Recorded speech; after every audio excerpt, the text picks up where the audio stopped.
Përshëndetje të gjithëve. Sot do përgatisim së bashku qofte me lëng, hudhra dhe arra. Është një nga ato gatimet nostalgjike me shije të plotë dhe të pasur, që dikur na mblidhet të gjithëve rreth sofrës. Ndiqni hapat e thjesht për të zbuluar sekretin e këtij lëngu fantastik. Filloj me përgatitjen. Nuk ka nevojë t'i nxirrni qoftet një natë parë, por thjesht vendosni 5 minuta në mikrovalë dhe ato janë gati për t'u coptuar. Unë po përdor sot qofte të gatshme Viçi. Nëse dëshironi, mund t'i përgatisni edhe vetë qoftet. I japim një formë pak trumbullakt, çdo qofte e ndajmë në 4 pjesë. Vetëm 5 minuta në mikrovalë i lashtë dhe janë bërë tamam për t'u gatuar. Nëse do i nxirja gjithë natën, ato do bashkoheshin dhe nuk do kishin këtë cilësi.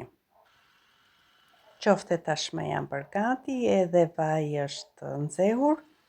I bëjmë një skuqe të plotë qofteve dhe më pas i largojmë nga zjarri.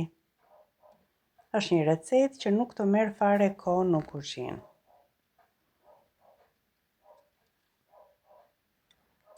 Largojmë qoftet dhe në po të njëjtën yndyrë do shtojmë 4 lugë të gjellës me miell. Unë zakonisht me këto masa gatuaj për 4-5 persona. I japim një zverdhje miellit,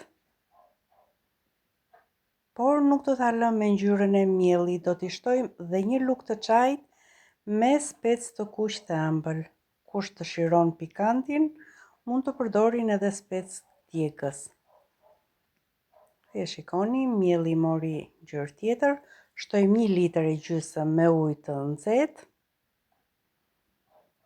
duke e përzierë që mielli mos të kokrizohet. Bashkojmë edhe qoftet bashkë me lëngun. Shtojmë 1 gjethe dafine. Shpejt e shpejt presim në pjesë të vogla 1 hudhër të plotë.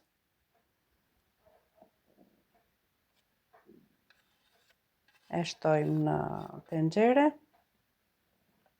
e rregullojmë masën me krip, 1 lugë çaj krip përdor unë zakonisht, pak piper të zi dhe do ta lëmë të ziejmë për 20 minuta që të lidhen shijet dhe lëngu të trashet. Përgatisim edhe arrat, kam 1 kup me arra, i krim te ky grishsi i perimeve, unë i dua pak të vogla arrat. Por ju mund t'i lini edhe të mëdha, t'i prisni me dorë. Arrat tashmë janë gati, pasi lëngu të ketë zier për 20 minuta, atëherë unë do t'i shtoj arrat. Është momenti për të shtuar arrat dhe bashkë me arrat do t'i ziejmë vetëm 5 minuta, që të lëshojnë atë yndyrë në arrat, por të ngelen pak krokante. Mos të ziejnë plotësisht. Jemi në fund të recetës. Mirë është t'i shtoni 1 lugë të gjellës me lëng limoni ose uthull, si në rastin tim unë po i shtoj uthull.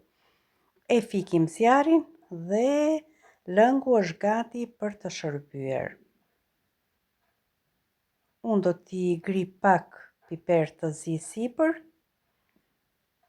edhe pak majdanos, nëse doni mund t'i shtoni sërish arra nëpërmes, më e bukur varet pjata, dhe ja ku e kemi gati. Nëse ju pëlqeu kjo video, mos harroni të më mbështesni me një like dhe të regjistroheni në kanal për receta të tjera tradicionale. Ju falenderoj nga zemra që më ndoqët dhe miru takofshim në videon e radhës. Me dashuri nga kuzhina ime.